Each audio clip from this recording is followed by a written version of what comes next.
All right, hello everybody. Welcome to Dirty Fantasy Sports. My name's Ryan. I'm here with my co-host Johnny. Today we're looking to break down a little bit of an NBA DFS lineup for you.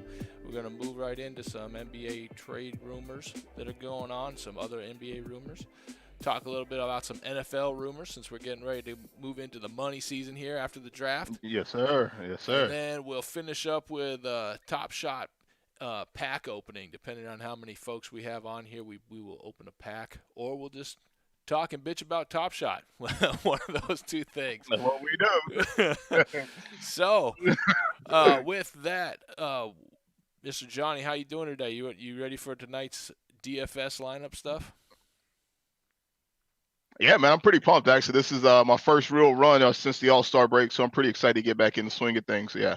Sweet.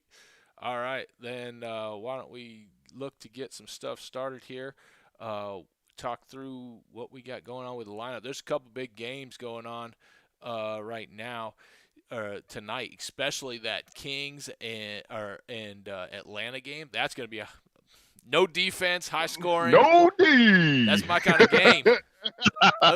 Yes, sir. That is yes, my sir. kind of game. DFS player's dream right there, baby. So I was all about that one for sure. So why don't we get started? We can talk through some of the guards. Why don't we kick off with that? Sure. I know one of the guys I'm going right to the well to tonight, just in that game, De'Aaron Fox, no question about it, man. Definitely he's a baller. There's no doubt about that. Trae Young is not known for his defense. So I think, that definitely goes without saying. A lot of points being put up in that game. Two of, the young bright stars in the game right there with Fox and Trae Young. So I'm definitely going with De'Aaron Fox in that game as far as point guards go. He's 8,700. He's priced appropriately, but I think big ceiling game, obviously, for him to hit value, he'd have to give us back, around a 50 burger, which I think is definitely more than capable tonight. So I'll pay up for De'Aaron Fox tonight at 8,700 a point, man. Yeah, I'm with you on Fox for sure. One, I really like watching De'Aaron Fox play because he is so fast, which I know is a joke for Russell Westbrook, but he is lightning fast. This kid can move. And actually, if any of you've seen his NBA Top Shot moment, it's unreal. I'll remember to pull it up later, how fast this guy is, and you can see it in that moment, just from half court to the hoop. It's nuts. But he's had a couple of huge games lately, too. Houston and Portland, he was putting up over 50. and Atlanta again doesn't play D. Trae Young doesn't play D. Yep. So I Nope. think for me that is a definite go-to. I'm right there with you on that one. Yeah. Yeah. And then the other thing too that makes it pretty sweet is tonight his projected ownership is coming in at around 14%. So it's not a guy that like the entire field is all over. So we always Yep. talk about leverage on this here. So it's one way to kind of get some leverage and be a little bit different. Simply because a lot of the other top pay up spots, if you look as far as like what's available at point guard, there's a lot of pay up spots. There's Luca, there's Russ, there's Dame, Kyrie, Trey, and LaMelo. So there's a lot of pay up places there to go for sure. So I'm definitely comfortable with going to De'Aaron Fox, and it's an early game, so that way, hey, nobody can jump on top of that ownership and get and it get doubled or whatever the case may be going down the stretch. So Right. I'm definitely cool with starting it off with him for sure. Yeah, no, definitely. That's a good call. All right, so where do we want to move for the second guard, you think? My second point guard, I'm going back to the well with Jamal Murray. I know he had a pretty shitty game the other night or whatnot. But again, they're playing Dallas, a team again that's not really known for defense. Murray has been he's been hot here as of late. He didn't play great last night, or yeah, it was last night or the 12th. With Yeah, he didn't play Memphis? great then. Yeah, 19 points, which I was really shocked. But he didn't play well, so a lot of times in these spots, I'm a big proponent of going back to the well on guys that didn't play well, or even coming back from injury. So I'm definitely cool with going with him. And again, it gives you a late night hammer as well, just to kind of to be able to close the door, if you will. So that game is definitely another game that there's going to be a ton of points scored in that game. And like I said, I'm comfortable at 7-7 going back to Jamal Murray, who's we've seen his ceiling games already.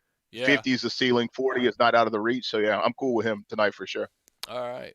Yeah, so like for me when I was looking through, because I know we talked about this earlier, and I had put up in my lineup too. I went with Brogdon, was Yeah, the guy I threw in there, and I think part of it is just he's been on a tear lately too. But to your point, like he had a rough game against Denver. The next game he goes against the Lakers and puts up 44. Like, so like it is very much like that. But yeah. yeah, he's been on a tear lately, and I think that for me, I was like I liked where his money was at, 6,600. But yeah, no, Jamal Murray, we could put him in there. We'll place him in. Yeah, I just man for me like Brogdon, I can't get him right. I played him. I played a 10 p.m. slate on that Lakers, with the Lakers game or whatnot, and I definitely had him in there. But just like on a main slate, I can't seem to get him right. And like he did, like Brogdon was playing really well at the beginning of the year. So you might be right, man, because it's fresh legs. It's after the All Star break. Yeah. So it might be a repeat of what he was doing at the beginning of the year. So maybe maybe another lineup with Brogdon in there instead of Jamal Murray for you He, guys. he is tough to gauge. But yeah, when he's on, he's on. I mean, he puts up points Yeah, for them. All yeah, right, so let's yeah, talk about shooting guards. This will be a fun one too, because I know yeah. we had a little difference in opinion, but we also came to calibrated on one that we both agreed with right out the gate. Yeah.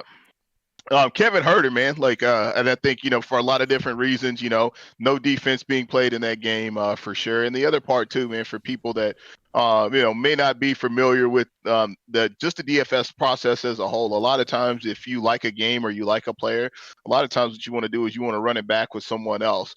And Kevin Herter's the guy, for us to be able to run it back with 5,300 is what he's coming in at in this game. And a lot of times, you got shooters versus shooters. And Kevin Herter, man, he's sneaky good. He's sneaky good and He he's sneaky is. athletic, man. Because I remember watching him play a couple times, and I was like, man, like yo, like this kid, like he's nice. Like Yeah. he's definitely nice. He's nice, man. And so you take a look at his log, you see 34 and 32 over the last couple. And he's not a one-dimensional player. He rebounds, and obviously they're going to push the pace tonight for sure. So I definitely like Kevin Herter as a run back option off the De'Aaron Fox play. Yeah, I had Herder in too. And he reminds me of Woody Harrelson and White Man Can't Jump. He's the guy no one's gonna pick this guy. Like look at him over there, he's looking goofy. He's stretching like Jane Fonda. Yeah, that's it. You can bring Bernard King in here, it don't make no difference. So like, but yeah, I really like the matchup tonight, going up against the Kings, who give up 1,000 points. They don't play any D. So yeah, no, I'm with you on Kevin Huerter all the way. I think at $5,300, that's a bargain for him. Ooh, you said bargain. You He's a said bargain. bargain. So here it goes right here, man. Those of you guys that have bbeen watching, you guys know, man. I've been waiting on Karis LeVert to come back. Man. Like nobody's business. And these are these are spots where I am way more aggressive than the field. And it has paid off in, on the NFL side of things. Been able to win a couple of tournaments just in situations like that where a guy's coming off an injury or, just coming back. Ownership may be down, but Karis LeVert at 3,900, man. Oh. Like, bruh. Like, well, we talked about it last week. And I remember I said, I was like, hey, when this guy comes back, like $3,900, how can you not put him in? You don't have to sell me on Karis LeVert. I love the guy. I will tell you, because I looked at my lineup, and I had him on there because I love bargain guys, and I love Karis LeVert. But I'm sitting there and I'm like, this guy hasn't played much in the system with the Pacers at all. Yeah. And then he's also coming off of an injury, where it's not an injury, a surgery. Surgery, yeah. I'm like, there's going to be a minutes restriction. Not to mention, there's a log jam at that position. You got McConnell and Lamb, and I mean they got like all these guys that are going in right in that same spot. I'm like, how are they going to work out those minutes? And that's where I was like, I went cautious, and I'm like, as much as I want to throw him in there, I had to pause and take that deep breath and say, I don't know how many minutes this guy's going to get tonight. Yeah, obviously, I get that for sure, and I think that's always been one of the things, just not even just with the situation in general, but I think just with him, as a whole, is like, for me, if I just kind of take a look back and look at the different roles that he's played, in Brooklyn, when it was just him in the bubble, all right, cool, no biggie. Or even at the beginning of the year with KD and Kyrie, he was coming off the bench. He was still able to do it. And so I like to think about as far as basketball, football's a little bit different game, but I think with basketball, it's pretty straightforward, man. Hey, if you can hoop, you can hoop. And I think with a team like the Pacers, that's a team that's been together for a while. There's not that many new pieces on that team. So I think it's really more about incorporating him into the offense and just letting him play his game. And even tonight, even if he plays, say 20 minutes, man, I went back just to kind of take a look at some stuff and see what were his worst games and what his minutes look like and what his best games were. He obviously had a game where he went completely over. I think this was back in 2018, 2019. He went completely over, had 2 rebounds and 2 turnovers. But other than that right there, all the other games, he did have another game against the Lakers, actually, where he only played 18 minutes. He had 3 rebounds and 3 assists and 1 steal and 1 block. So, dude, all he's got to do, man, is if he gets to 20 or 25, he's paid himself off. And I did a max entry GPP. The 5-cent one.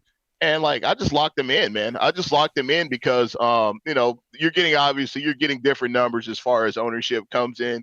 Some people are at 1 or 2. If it's like that, and hey, and he ends up getting you 35 or 40 points, then golly, man, he's paying off big time. And then just to kind of go back, the Brogdon pick that you had, it's all about getting value. So hey, if Brogdon has a Brogdon game like he has whenever I play him, then all right, it's good business. But hey, if he performs the way that he has earlier on in the year, or even the other night, then probably Karis LeVert won't be looking at a 30 or anything. But I agree, man, he's probably not going to play any more than 20-25 minutes.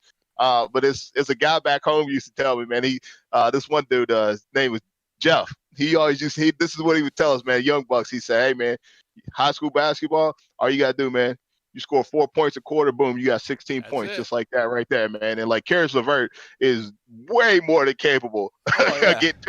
getting two baskets in each quarter, man. And like the peripherals are there too. So I feel good about it, man. So I'm in on Karis LeVert, no question, bro. I hear you, man. I'm hear you. I'll talk about my bargain guys a little later, but you don't have to sell me on Levert. I can't. I'm Yeah, excited to see what he's gonna do because scared for the Knicks because like Indiana's gonna be kind of they're gonna be they're gonna kind be of good, scary man. Yeah, yeah. after this. But yeah, no, I definitely understand why you'd go Levert there. So I will tell you one of the reasons why I didn't go with Levert is because I went with Harden tonight because they're playing Detroit. And I mean, no Durant. He's just been unreal MVP James Harden here Yeah. as of late, just tearing it up. And the last time they played Detroit, he crushed them. I wonder if I can pull it up here. Let me see. The last time they played Detroit, yeah, there it is. He had 63 points the last time they played Detroit. So I'm like, I was like, I got to roll the dice on my man James Harden and go for those points. So that's why one of the other reasons I didn't hit him there because I wanted Herder and I wanted Harden. All right, let's go in and talk about some small forwards. I think we had another one that we both agreed on here too in this spot. Yeah. Yeah, another guy I went with in one of the games we love is I went with Danilo Gallinari, 4,700. Another low value play, but it's actually, man, he's actually starting to get his legs underneath him, and he's been playing some really good basketball. If you take a look at his last two games, granted, it's against Orlando and Toronto, but even last year when he was playing with OKC, he would still give you 30, 35, and again, for him to get value back, all you're looking is like. What we're looking like he's almost at 5. So if he gets you 30 FanDuel points, like he's paid off his price, which he's Yeah. definitely more than capable of. And again, in a game where, it's going to be a lot of run and gun and a lot of baskets, I'm definitely cool and definitely comfortable with rolling with Gallo. He's been playing over 20 minutes for quite a while now since he's got back in the rotation. So minutes and points. And at that price, man, it's very, very hard for me to get away from him. So I like that play right there, man. Well, and yeah, he's Italian like me, so I had to roll with him. My man, Yeah. my man could cook. He won the cooking competition for the NBA Stars a couple years back. I don't know if anyone knows that, so I'm hoping he can cook tonight. But like you said, the last couple of games, 32 points, fantasy points against Toronto, 51 against Orlando, and Yeah. both those teams play better D than the Kings. Both of them. Yeah. Yeah. And that ain't saying too much, but it's facts though. No, It'd that's be what I mean. facts though. Yeah. I'm like, Yeah. It'd so be facts. he should be able to go out and have it. I'm projecting his floor to be at least 30. I don't think he Yeah. could get lower than 30 against the Kings. If he does, it's gonna hurt. But like if his floor is 30 and he gets hot again because he's another guy when he's feeling it, when he's shooting, he can be a tear. And I think, like you said, his legs haven't been under him for the first part of the season. He didn't look right. He coming off the bench mostly the whole season, but the last few games he's putting up minutes. I think at that price he's a bargain, especially in this game with that matchup. Well, yeah, and then too, you got to remember too, the coaching change happened too. So Nate McMillan now is running the show, for them. And Nate McMillan, man, I've always liked him just, as a coach. And you remember back in the day when he played with the Sonics, he's definitely hell of a defender. So I think you're starting to see like, hey, like there's a kind of a change into the guard in terms of how that rotation looks and how some of those vets are going to be involved. Because when you looked at the Hawks during the offseason and you've seen all the vets that they bought in, you're like, wow, like okay, like they're mixing them with this young group. So I think that's another thing. And then the last part on Gallo is, he's about 25% on. So the field, he's a popular field play as well, which makes sense given all the things that we just had to say about him. Yeah, no, for sure. All right, so let's talk next small forward. The next small forward I got is Josh Richardson from UT. Playing for the Mavs, and he's another guy, man. Kind of same thing, dude. Like beginning of the year, he didn't really have it going. But again, a run back option off of Jamal Murray in a in a late night hammer game, 4,900. Getting his 20 minutes. So again, man, hey, 25 points, man. That's all we need from him. And he's definitely more than capable when his shot's falling down. He's definitely going to give you points, shooting the basketball, and he also has some nice peripherals as well. He definitely rebounds. He rebounds and he makes some plays. And when you play with Luka and KP, especially with Luka anyway, man, basically, hey, you're gonna be one-on-one. You're gonna have a lot of opportunities. He's gonna put you in place, to make some plays. And your boy KP, don't call that. No. Don't get me going. I was going to say, has he even played with him? Because that guy, I don't even know if he plays. Does he play? Oh man, but I like him. I like him in the late night hammer game for sure. And the other part that really makes me like him as well is when you look at his ownership right now. He's about 3% owned. So you got to have some of those guys that aren't heavily owned to kind of tilt the field for you. So Richardson, he's my other play at small forward. So I'll tell you mine.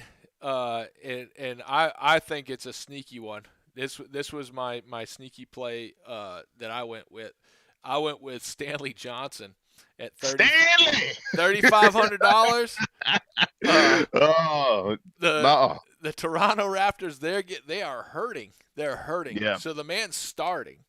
And if you look, he over the last 2 games where he's started, 21 points, 23 points. I'm like, all right, at $3,500, if he can get me a floor of 20, I know that gives me some space so I can go get Harden.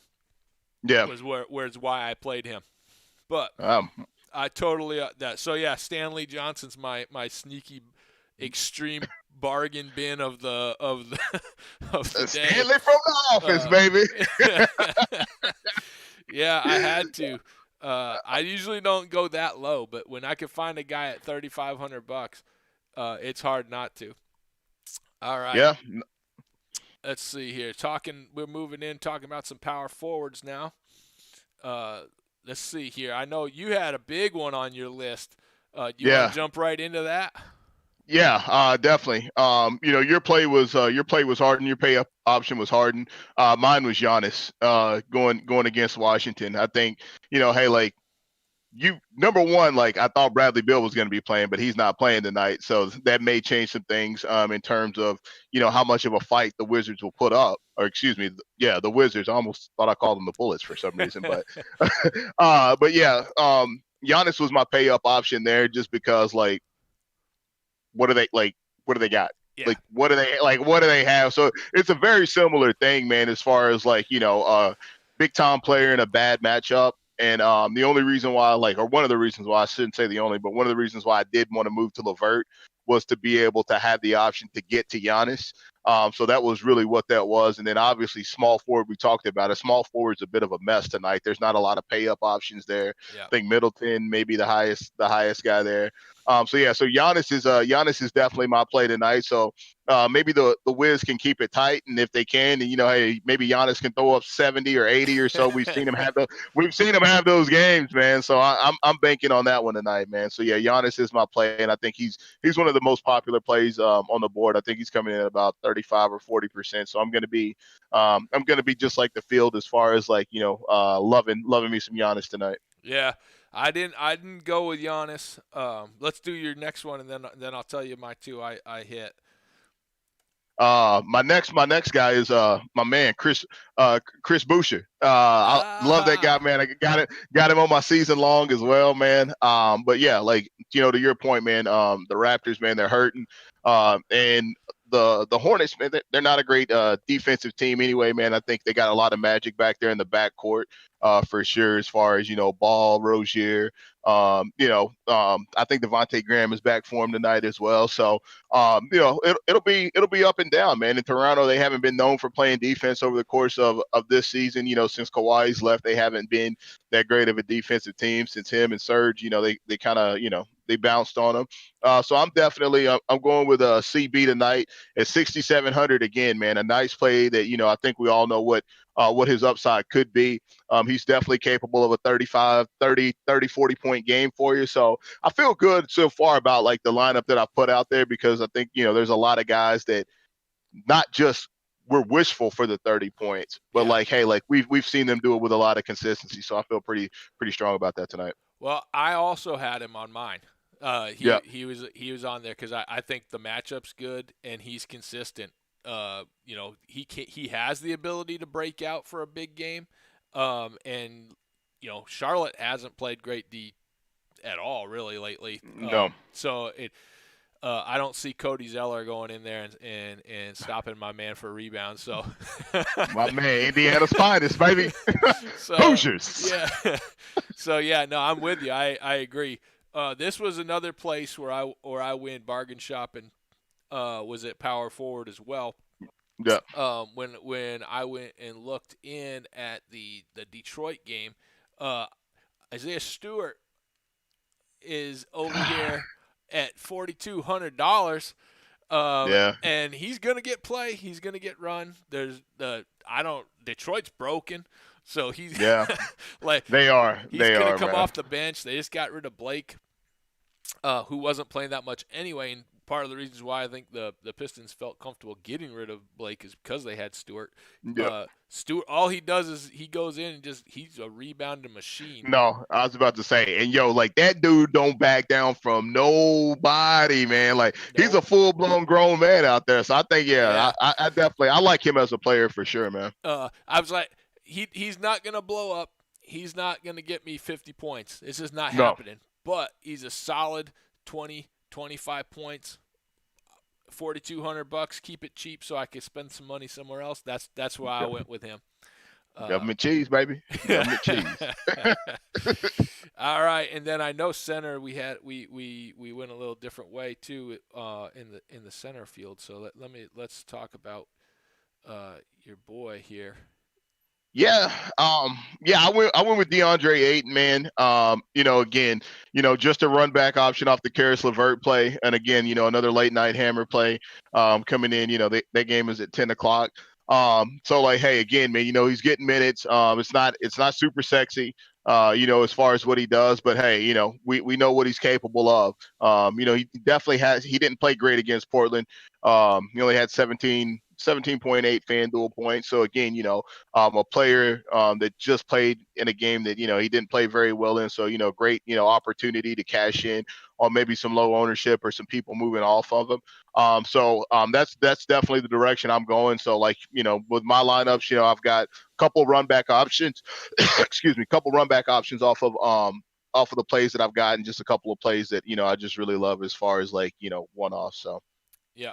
No, I looked at Ayton hard. Like I was really considering him too. I don't know. He like you said, not sexy. Nope. I've been burned by him a couple times where I've been like, he should dominate this game, and then I put him in there and he drops 25 points, and I'm like, whoa, what the hell just happened? Why did that happen? Like, you're playing with CP3. How do you only you're a big man playing with Chris Paul and you're only getting I'm like, how did that happen? And then there's other days where he drops 40. Like I'm like, okay. Yep. So yeah, I looked really hard at him because there was another guy I wanted to put in there that I needed the money. I went with Capella, and for obvious reasons, they're playing the Kings. He has a pretty high floor. Like most of the time, he's in the 35 to 40 range for his points. Has some blowout games sometimes where he drops 50. I went on the upswing, thinking that he might be able to take down the Kings and get a lot of rebounds and blocks is what I'm hoping. Yeah, no, I mean I love Capella too, man. I do. Like I love to play him in in DFS, man. Like I think I seen it a couple years ago when he was at Houston, and like when we had our season long draft, man. I think we do an auction style, and I think somebody got him for like $13, and I was like, wow, dude, like, that's pretty crazy, man, as far as like, the price that you got him for, because when he was with Houston, all the guy does is he rebounds, he blocks shots, and he runs to the rim. So if Yep. he gets 16 points, and he does what he does, rebounding the ball, gets you 13, 14 rebounds, blocks 2 or 3 shots. Yeah. There you go, man. You're There in. you go. He's There you he's go, man. super athletic. Yeah. Yeah. You know what's wild? I'll get your take on this too. With him, because he's playing with Trey Young. Yeah. And Trey has to have the ball in his hands. Like he has Yep. to. He can't play Yep. off the ball for whatever reason. I don't know why. But he just has to have it in his hands. I was thinking he would have a way better chemistry with him. The two of them doing alley oops and stuff like that. And I have not seen that go down like that this year. And I really thought it was going to be a thing. Yeah, well, I think that's part of the whole reason, the John Collins take, the beef with John Collins and Trey Young and things like that. Because if you look, man, like the Hawks, like they have a lot of really young talent, Oh yeah, for sure. And I think, when you start to think about Trey, like Trey's definitely, he definitely has to have the ball in his hand. But I think one of the things that always kind of happens with guys that are scorers is like they're always, a lot of times they're undervalued as passers because people only view them as scorers. But in reality, like you have to be a good passer yeah. 9 times out of 10 if you're a good scorer, because if not, like you're going to be double teamed. The defense is going to shift to you and things like that. Obviously, you think about guys like Steph, you think about guys like Harden, Kyrie, guys like that right there, as far as like, being great scorers, and all of them can shoot the basketball for sure. But like I said, man, I think that was just part of the situation, part of the problem. But I feel like Dave McMillan, he'll get it together with those guys. And I would definitely think that, you would see a lot more screen and roll action with Trey Young and Clint Capella, obviously Trey Young and John Collins as well. So I wouldn't be shocked to see Trey Young's assist numbers start to go up, because, let's remember, he didn't make the All-Star game. That's not to say like he's not having a good season, but I think based off of what we've seen from him last year versus what we're getting now are two completely different things. And I think we all had this expectation from him anyway, as he was coming out, that, he was going to be the next Steph. And I don't think he's lived up to that yet, man. Yeah. I mean, like, I mean, they're very similar, but Steph had his bumps and bruises early on, man, for sure. And he got his running mate Clay, and hey, and Draymond, and the rest is history, man. So that's what I'll tell. Let me get our lineup in here, because we'll go with 8 in here. Yeah. So that's our lineup for the night. Yep. So everyone can see there.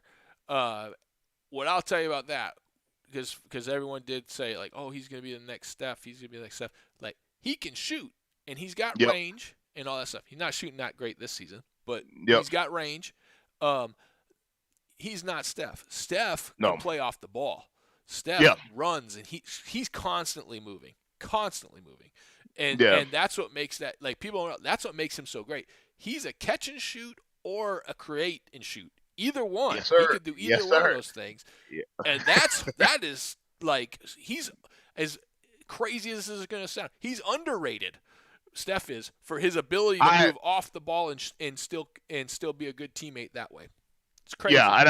Yeah, and I'll say, man, no cap for real here, but like, even like back in Davidson, it's really always kind of funny, because anytime my wife sees him, she always automatically recognizes who he is, because when he was in college, I was like, yo, like this is insane, like this is insane, like they're like, and like, to kind of go off on a tangent, there's only been really like 2 players, and like I don't like, NFL is different, because like I'm like, UC, like it's Pittsburgh all day and twice on Sunday. But like with NBA, man, like I just really appreciate the players. There's only a couple players that I've never like really, really loved. Like, but just like going back to like college, man, like there's only 2 guys that I remember watching in college that like you knew where the ball was going. There was nothing you could do to stop it, and they were gonna make the shot. And that's Steph and KD. Like them were the 2 guys, like, watching them in college, I was like, there's no answer for him. There's no answer for him, and it's been the same way, since they got in the league, man. So yeah, I definitely agree with you, dude. He's terribly underrated, and I think a lot of people put too much emphasis about like, hey, like, what did or didn't happen in the playoffs, who he has or hasn't had, in the playoffs. And, everybody knows, man, I'm an LBJ truther for sure. But like Steph, man, like he's definitely underrated. Like, Yeah, yeah, it's for sure, crazy. bro. It's crazy to say. But we'll transfer here into NBA rumors because you mentioned you said Kevin Durant's name, so I'm gonna Yeah, use that as a good segue because yeah, I do remember back in the day watching Kevin Durant at Texas, literally yeah, shooting half court shots in Texas, like bro. regular Like, game in college, just coming up, cross the line, boop, and I was like, what? That's I that's know. that's not fair. Like, No, like that's not. And they were lying about his height, saying he was 6'8" and shit. And this guy's like 7 foot tall. I'm like, I'm like man, I don't even know. I don't even know how the Trailblazers got that wrong, bro. Like, oh, even still to this day, like people have been like, oh, well, Greg Oden, a big and this and oh, that, and having Brandon Roy and LaMarcus, dude, who cares? Like, that's the like, yeah, ask the Detroit Pistons. Who cares? You take the best freaking player that's there, and when they're like, oh, well, his weight, like, dude, the NBA is the one place where you don't have to have a specific weight frame to nope, be a great player, man. Like that's not real. So and I know some of these guys, man, like, they're professionals and they got all this and all that, but like sometimes, man, it's just about common damn sense, yeah. man. Use your Like eyes. it's just Use common your damn sense. eyes. Right. And he Right. passed the eye test like 7 foot Yeah. out there handling it like that. Like, come on, get out of here, man. Yep. Get out. So that being said, because that was college, and now we're in Yep. the pros, and I love KD. I love KD. I love to watch him play. I think I just great talent. Yep. Broke my heart when the Knicks didn't give a realistic offer to try even attempt to get him. Not that he was going to go there anyway, but crushed me. Uh, And my hopes were up anyway. I had to. It's the only thing I had. Um, right now, this season though, he looked amazing. yep. He was coming out. Guys playing great, playing MVP caliber ball realistically. Because there's times when Harden wasn't there and Kyrie Yep. wasn't there, and he's coming out and looking amazing. Yep. And then goes out hamstring strain. They said, he Yep. sore hamstring. But now there's news coming out that it might be more severe than a hamstring strain, and it could be potentially a tear. Um, that seems like that's pretty impactful for that team, regardless if they have my man James Harden there or not. That could be crushing to that group. Yeah, I don't disagree, man. And it's you see shit on social all the time about what KD's had around him since he's been in the league, whatever the case may be. And and I'll just basically this, Kevin Durant with that crew, I'm not gonna say they're unstoppable or unbeatable because they haven't won anything, but damn, that is a scary, scary, scary team to have to play in a 7-game series with Kevin Durant. Without Kevin Durant, that team falls kind of like into what the model is now for a lot of the teams in the NBA is there's duos. Like that's really what it is. Like there's not a team that really has a big three. It's duos. Like that's the one team that has the big three. Are those guys right there? So it's just waiting to hear like what the word is, man, because Yeah. obviously I think if anything, with a guy like Kevin Durant, um, he can step right back into the fold and be a third option for a week or two until he gets his legs underneath him or his win back or whatever the case may be with that group. And then kind of proceed to beat KD going down the stretch. But I think obviously without fans and like the home court advantage and things of that nature, I don't think it's the end of the world. I think it's really just a matter of just the time frame and how long is it going to be, because a lot of these guys, hey, the load management and the rest aspect of it is not a bad thing for them. And Right. we see it all the time in sports, man. It's the best team always doesn't win, man. They don't always win. Yep. 9 times out of 10, it's about who's healthy and who's playing the best, basketball or football coming down the stretch. And if the Nets, if they're healthy, then that's fine. But another thing I want to throw out there too, you just talking about KD and his hamstring. You gotta remember, man, Kyrie got bad knees too, man. He's got bad knees. Oh He's yeah. had bad knees. for a while. And so like you kind of like all these things, and then they just bring in Blake Griffin, and Blake Griffin, he's got an injury history, and then all of a sudden, like, you're looking around the room, and who's the one guy in the room you can count on? James Harden. Oh yeah. So like it's a lot of drama, and I found myself, dude, just like watching more Nets games. Like I used to like them as a kid, with Kerry Kittles and that crew, but like you just find yourself watching more Nets games because there's so much drama and so many storylines. But then there's such great basketball being played by that team as well. So it's yeah, I think it's just health, man. Like timing for sure. I mean, James Harden, there's that people will say they gave up a ton to get Harden. I'm like, if they didn't give that up though, that team be in trouble. They'd be in trouble right now. Because James Harden is literally helping them win these games out of making nothing out of something. They've literally only lost like one game in the last 12 or 13 games. Like the whole time that KD's been injured, they've lost one game, and it's because of James Harden. For sure. The thing I worry about with KD is that there is a history with these athletes and basketball players that once they have those Achilles injuries or other that, and they start getting a little older in age, they start having those lower body injuries on a regular basis, and the muscles start to overcompensate for another area, and then those muscles get hurt. So then they just become lingering injuries.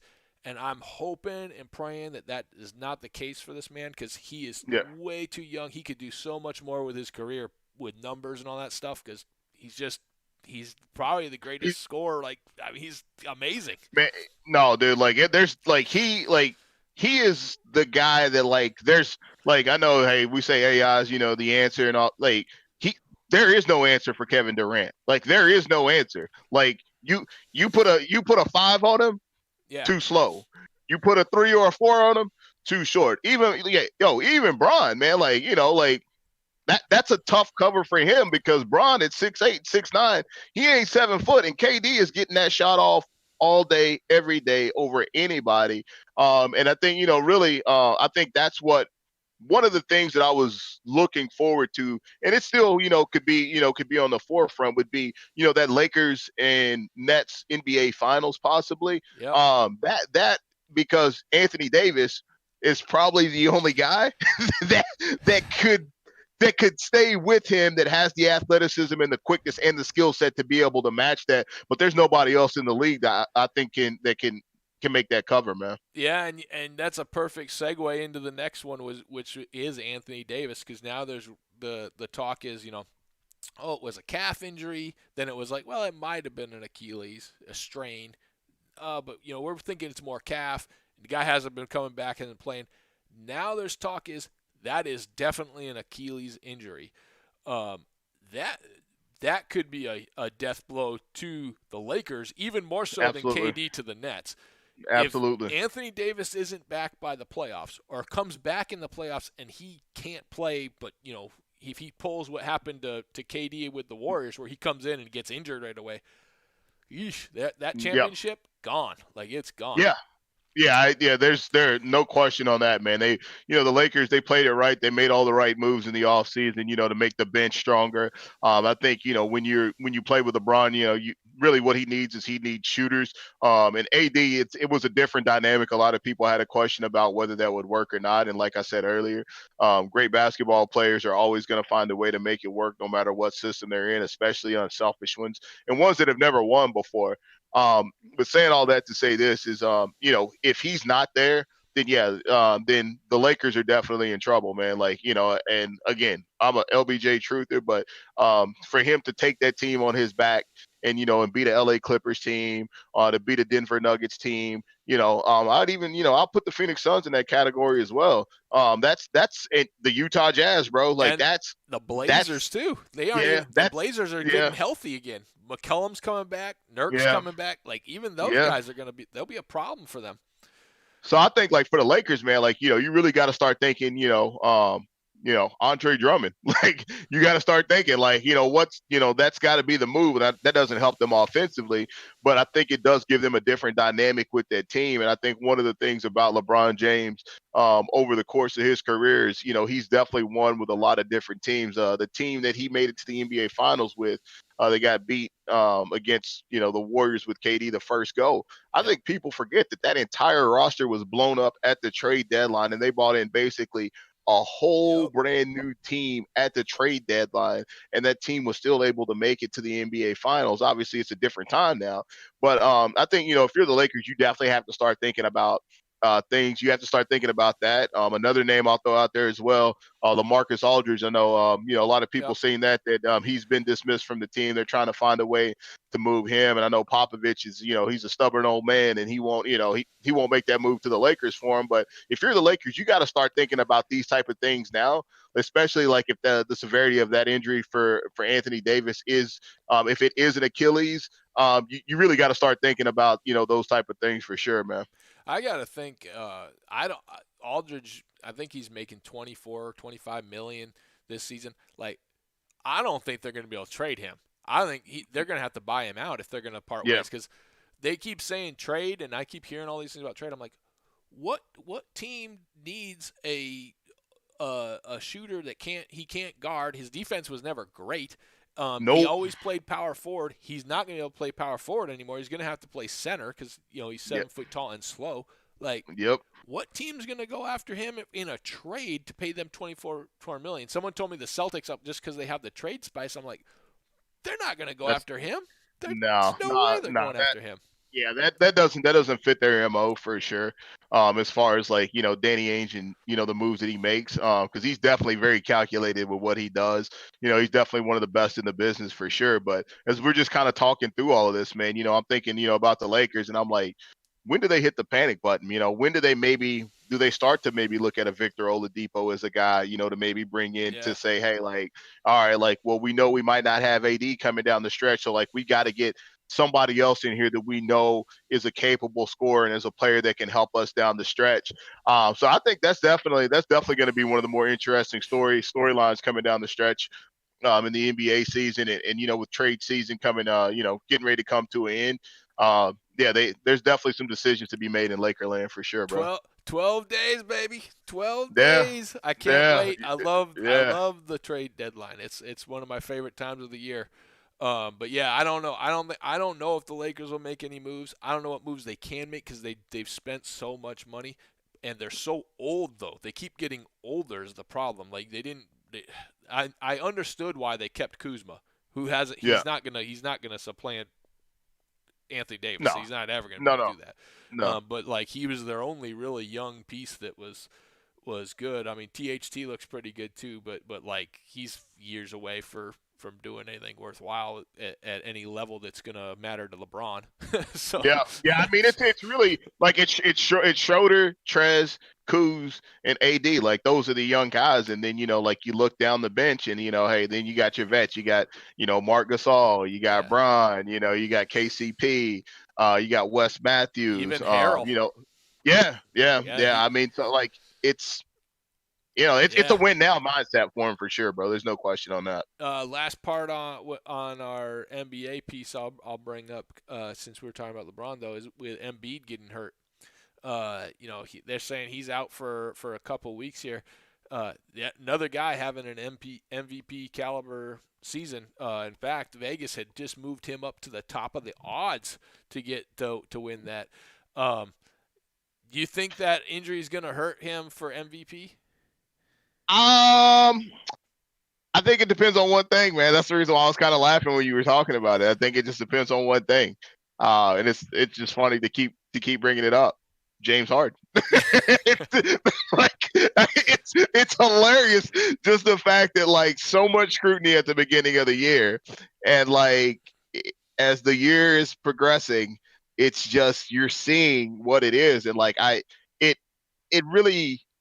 To get all the different views and takes, to see all the different things on social, just in general, just about, basketball. Cause I think it's not like football. It's such a polarizing view from everybody about, all these different players, but it's like dude, like regular season James Harden is like he's like the guy. Like, he's one of the best players like ever. Like regular season, like you can make the argument that he has been the greatest scorer, like in regular season. Like the guy, like he gets to the free throw line like nobody's business. He has a move, and like whether it's a travel or whether it's not a travel, like who cares? Like they don't fucking call it, so whatever. It's Like not a so it's not a travel.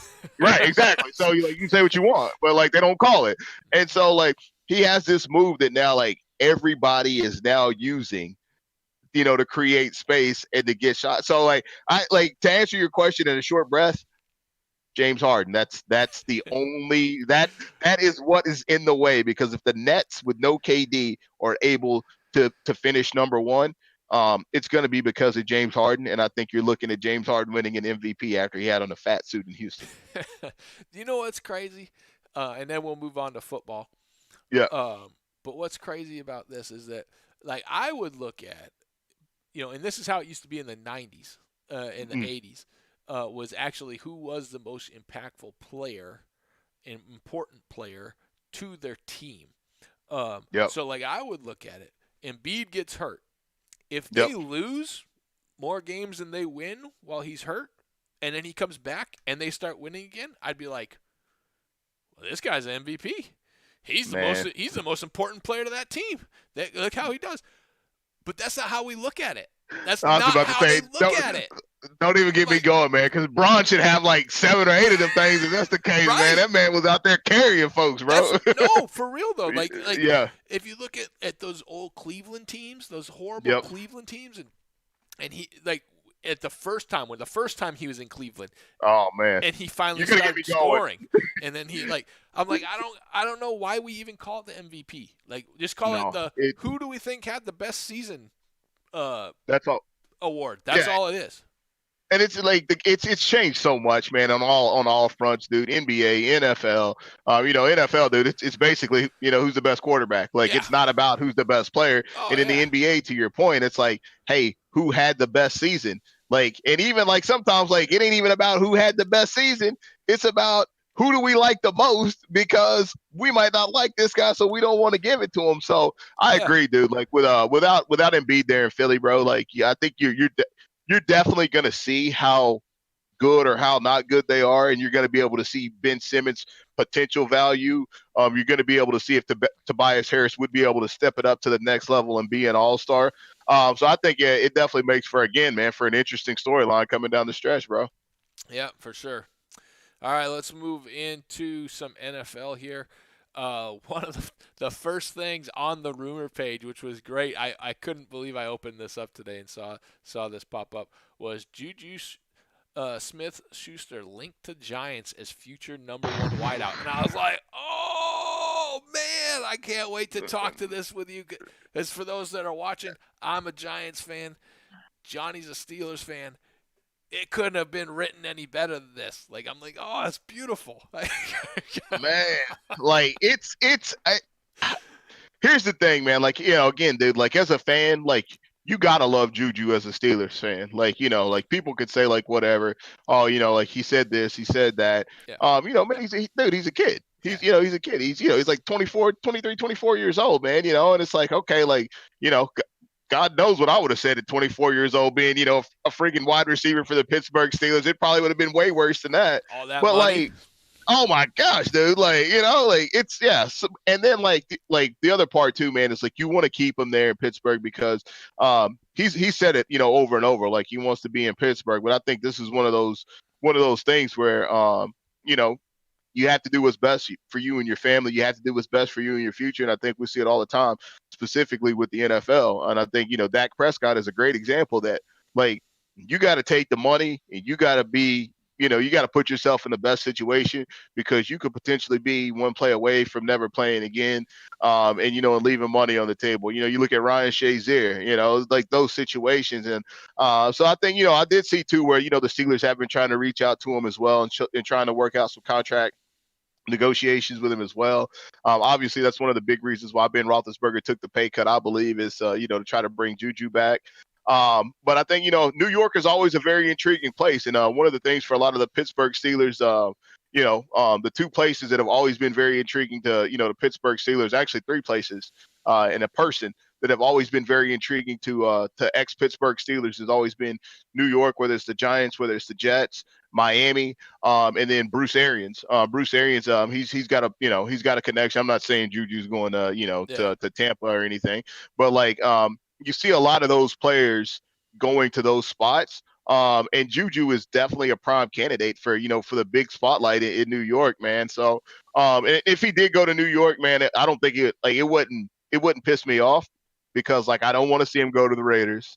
Right. I sure as hell don't want to see him go to the Ravens. But if he went to the Giants, though, man, I think that definitely brings a different dynamic to that football team, and I think it could be really good for him if that were the case. But we want him back in Pittsburgh for sure, bro. I think it's nice that the Giants are even have anyone even talking about potentially going there. That's pretty cool because like Daniel Jones isn't it, so No, I don't know why no, they keep talking about we need to get him more weapons. I'm like he can't even get the ball out of his hand, so like why do you got to get him more weapons? How about we get a better offensive line so that Barkley doesn't get hurt within the first two games? Like how about that? Like that might be a good idea. I got one for you though. I got one for you because this is kind of crazy because we got some shit last week talking about Jared Goff. But now they're talking to Kenny Galladay is not going to re-sign with the Lions, and Kenny Galladay was somebody that had been brought up in conversation about the Giants. So I guess I'll throw it to you, Kenny Galladay or Juju Smith-Schuster. Man, what's funny is I was thinking about that earlier when I was reading about the Juju move because I'm like, they play very different. They're different kind of receivers. Yep. I don't know.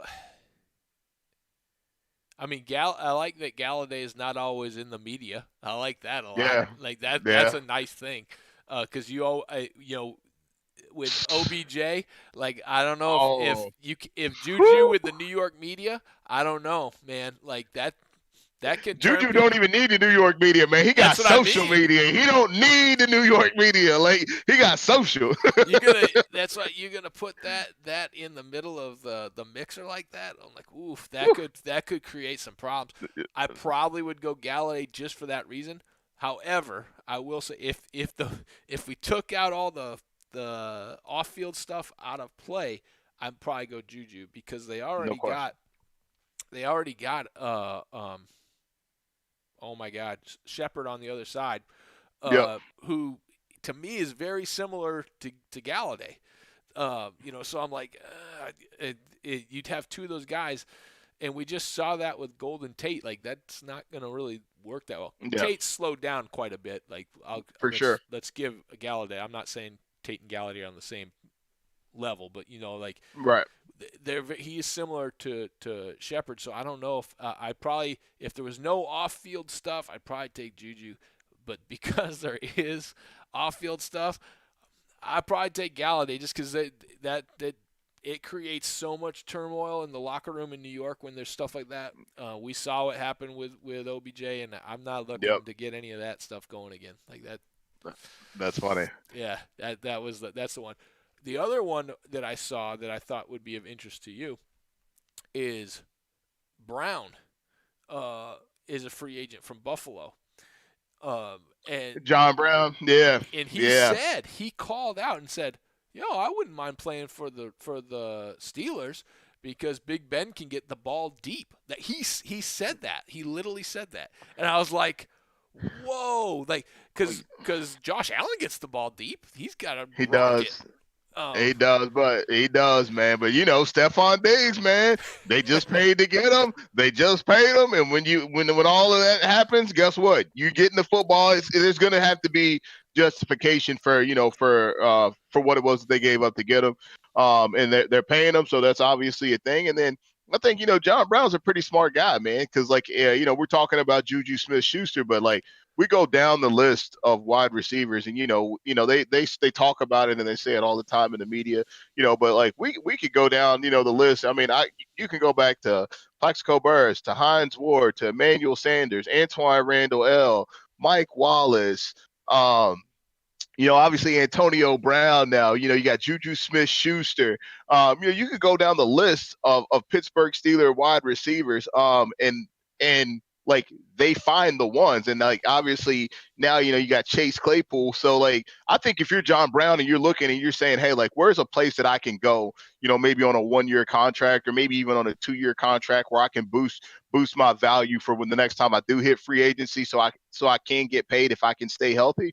I think if he's smart, he looks and says, "Hey, man, every wide receiver that ends up in Pittsburgh ends up getting paid. So this don't seem like a bad place to get to." And there's a lot of buzz about Matt Canada too, their new offensive coordinator, in terms of just the innovation that he's going to bring to the table. And I'm interested to see how that's going to work, because one of the things in Pittsburgh that's always been a thing is been basically telling the offensive coordinators how it's going to go and what it's going to be.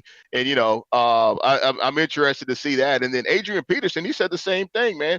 He said he wouldn't mind going back to Pittsburgh. And I've heard some Le'Veon Bell rumors as well, which kind of, brings a tear to my eye. But like, I think it's going to be like for the Steelers, are they going to be the team that goes after the old guys, or are they going to be the team that's going to be looking down the road, or are they going to be the team that drafts a running back? So I don't know. It's a lot of the air for the Steelers for sure. And I think Juju has been the face for them offensively outside of Ben over the last 2 to 3 years. So we'll see, man. But I sure should hope they bring him back, though, for sure, man. Yeah, it'll be wild. We'll see how that goes. I just thought that Brown, I couldn't believe he had called it out and he had mentioned that. So I was like, oh, I got to bring that up for sure. Josh Allen's got a fucking rocket launcher, bro. Like, so I don't even know what that guy's talking. I don't know. He's got a certified rocket launcher on his arm, man. So I'm like, okay, all right. Let me go with the old guy that might retire because he gets too hurt. All right. Yep, that sounds good. Man. Not shot. One more thing here on football, just to hit before we move over to Top Shot, to finish up, is what do you think about this mega offer that Chicago's saying that they're preparing for Russell Wilson? Oh, I think a couple things, man. I think the Bears are not afraid to put the money on the table. They obviously did it with Khalil Mack. So, I don't see why anybody would be shocked or surprised that they would be willing to put the money on the table as far as that goes. And then, like I said, Matt Nagy, man, he was one of the guys with Andy Reid before Eric Bieniemy. So obviously Matt Nagy has this stigma for being a creative offensive mind. The front office did not take Deshaun Watson. I think that's well documented. They did not take Patrick Holmes. Again, that is well documented. They ended up with Mitch Trubisky, and that's the reason why we're having this conversation right now about Russell Wilson. Is because I think they realized that, hey, no matter what with the Bears over the last couple of years, defensively, they've always put a good product out on the field. And then if you look at them from a skill position, or just with skill position, I don't see anything wrong with what they got. So I was reading something that said, like, I guess you can't trade any more than 3 first-round picks at a time at this point. So, like, if you really kind of think about it, like, that really is essentially saying, like, hey, like, we're a win-now team, because they did make the playoffs last year. Yeah. In that game with the Saints, they were one trick play away from winning that game. So I think if you kind of put that into perspective and say, hey, if you give us, a top 5 or top 10 quarterback in the league, like, where are we at now? Right. And I think that really is it. That's it. That's it. Like, if I'm the Bears, like, you almost have to be okay to do it, because you're not going to win a Super Bowl with what it is that they got. And so if you're comfortable making it to the playoffs every year and that's it, that's fine. But if you're Matt Nagy, like, it's like, the time is coming where you got to have a deep playoff run, or otherwise, man, you're going to be an offensive coordinator or a skill coach on another team here in the league, man. Well, and you got to look at the thing that I was reading too. Folks are like, well, what could they possibly give up? They can't give up that many draft picks. I'm like, these guys don't do that good at drafting anyway, so they might as well give up these picks. And you don't know what you're gonna get with the draft. You don't know what you're gonna get. You get a guy like Russell Wilson. You know what you're getting. You know he's gonna come in with a chip on his shoulder and something to prove. Yeah, like I think you got to go for it, for sure. And not even that too, bro. But like, I don't want anybody to get it twisted, like what I'm about to say, but like, first round pick is a first round pick.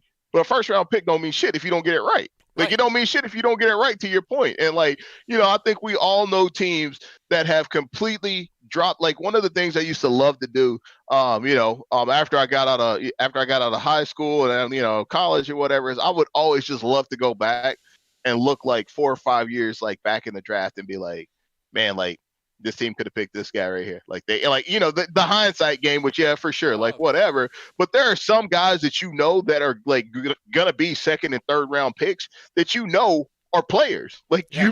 they are players, and they grade out and they have first round grades, and people are just afraid to put the money on the table, but they would rather go with, somebody that the group says is a first round pick, as opposed to just being contrarian and taking a player that it is a baller. And I just, like, so to your point, man, like, how many first round, quarterbacks have we seen bust? How many Blake Bortles of the world are there? Like, like, there's a ton of those guys. So, like, shit, like, if those first round picks are going to get you Russell Wilson. And then on top of that, like, if you're good, those first round picks are on the back end of the first round. Right. So it's like, all right, dude. All right, what else, man? Yeah. No, I don't think any differently than you. I would be right there. Yeah. I think it's worth the gamble for them to go for that. All right, so with that, let's transition over to finish up with Top Shot here. Shop tots.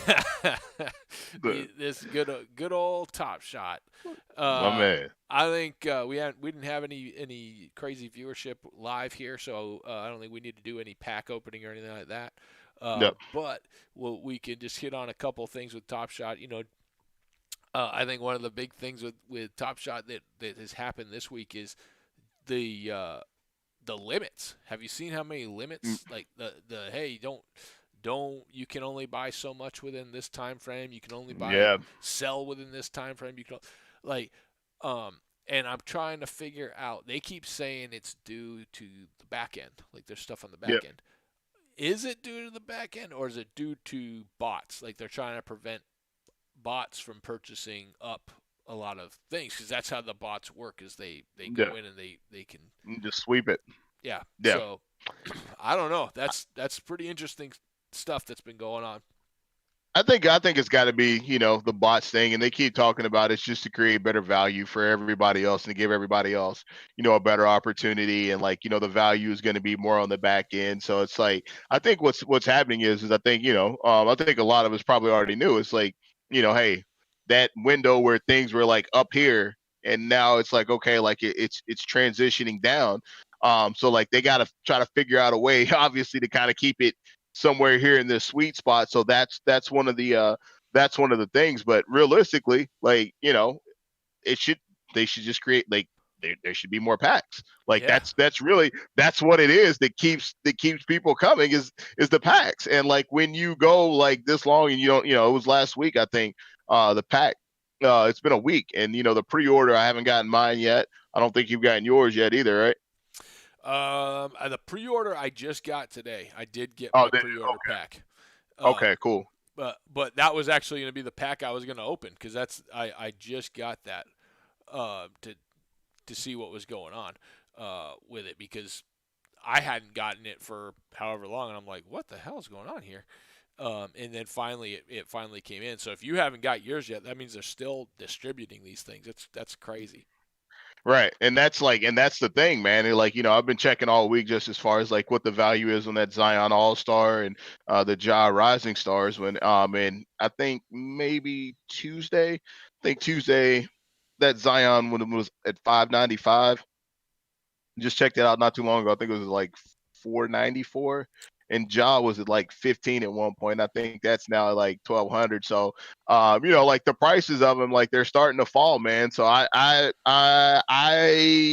don't know what to do. I don't know whether to get off the pot yet or whatever with a couple of the ones that I got or what, man. So yeah. No, I mean, yeah. The right now Zion Rising Stars, low ask is 490. Yeah. Yeah, that's what they got on there. No, it's wild to see, because I keep pretty good tabs on things when it comes to the ranges, but there's a major blur going on right now, because with the tiers as far as the 35,000 plus, because it doesn't say 35,000, it says 35,000 plus. That means there's Yep. going to be more than 35,000 of those minted. The 15,000 and the 12,000, they're all getting blurred within that $15 to $50 range. Yep. It's quite a mixture, which I had made the assumption that, and if we put it by lowest ascending here, we'll check it out. I'll show you what I'm talking about. I thought that once these 35,000s were going to start coming up here, that it would push all like the 1,200 and 15,000 ones up, but all it's doing is driving the other 35,000 ones down. Like this Yeah. Austin Rivers, for example, that was $12 last week. Now it's down to $6. Yep. And there's a lot of them like that that are just getting driven down, and stuff's not increasing. So I think No. there's a little cause for concern in that realm. You got here's an Ish Smith, 15,000 at $11. And this Ish Smith was running before the 35,000s came out. The Ish Smith was running $19 to $20. So it's actually dropped $8 since these have come out. Same with this Jermichael Green and McConnell. All these things have dropped lower. So that's definitely not something that's giving me a lot of hope here. But it's really weird though, like, cause like now, like all like these pro players are jumping on it now, and like you would think, like with pro players, endorsing the product, and all the commercialization that it's been getting, you would think like that the price of these things would start to kind of pop up a little bit more, which is what I was hoping, because like we are obviously, man, like hey, like Zion Williamson, like okay, dude, like we're talking about his first All-Star game moment here, like. Where just a comment card a couple weeks ago was like $700 or $800, like so it's a really, really, to your point, blurry line in terms of what the value is of the moments, and what what this new influx of moments is doing for the value of the older moments, which you would think would also generate more value, would be going back and getting some of the older. So it's well, it's not really making a lot of sense, man. Even you look here, I pull up Jimmy Butler. This Jimmy Butler Christmas Day card, I sold this card for $150, and it's down to $30 now. Yeah. And like just 2 weeks ago, this card, the gift Jimmy Butler, that was selling for $798. It's at a $700 drop. Now, granted, that's got to do partly with the gift challenge expired, but still, that's a major drop. And the same with the Bradley Beal. I had sold a Bradley Beal recently for $125. That same card is now $40. So you're just seeing these cards have had a huge drop. I think a lot of the reason why we're not seeing, and this is very surprising to me just from a business standpoint, you're getting all this marketing from the players and free marketing at that, but they aren't letting new people sign up. The signups have been down, so new people can't join. So you're pumping up this product, saying, "Hey, this product's so awesome, this is so great, this is great," and people are like, "Yeah, all right, I want in," and then they can't sign up. I don't get that. I don't understand that. I think it probably has more to do with the fact of like just the things that like people jumping in to flip, because obviously, man, hey, dude, it's America, so hey, like it's opportunity, man, for you to earn a quick buck or a couple bucks, like hey, like you're gonna be all in on it, and so then you factor that in with the fact of like the Dapper accounts and like being able to pull money and things like that. Now you're talking about, hey, like the recommendations for the product, the experience, the money, all those other things. So that's a great formula for a shitstorm, really, just to call it what it is. So I think that may be the reason why that you're seeing it, and then too, like just the multiple accounts and things like that right there, that some people did have that they were running. So I think they just They don't know how to clean it up, so they're just reaching and grasping at straws all over the place. But in the meantime, the bottom of things is falling out, and the volume is down, and the money's down, the traffic is down. So, like, hey, what's it going to be for them to create the traffic? So they think, oh, well, let's generate more moments to give everybody else more of a chance, but it's going to be less money. Well, everybody wanted to get in this to make money, just like anything you do, like there's very few purists out there as far as this goes, because anytime you do any of this stuff, like we do this right here for fun, but like if you're playing DFS, you ain't playing DFS for fun. You're playing DFS to try to make some money. Right. You're not buying a $900 pack of moments, virtual moments, to keep. You're buying them to try to make a profit. So that's what I think, man. Well, you know what, and we're at time, so we'll wrap it up here, but and maybe I'll talk a little bit more about this next week. But to your point, what you're talking about with the money, what's very interesting to me is, this was supposed to be pitched as a crypto. It's crypto. Yep.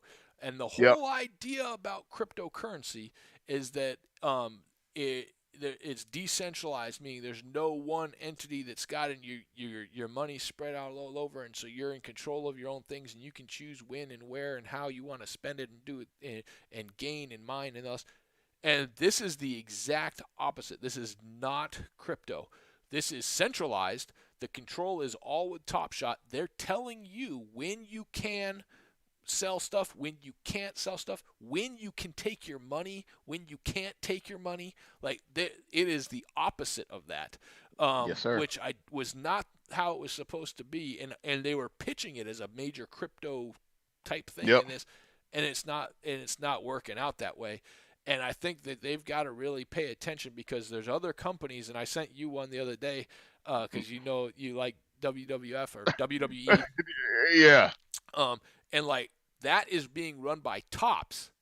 So Topps sporting good cards, and they're making their own digital thing.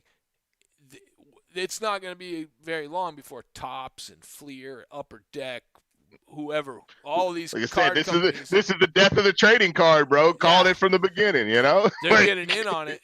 And this Top Shot's dicking around.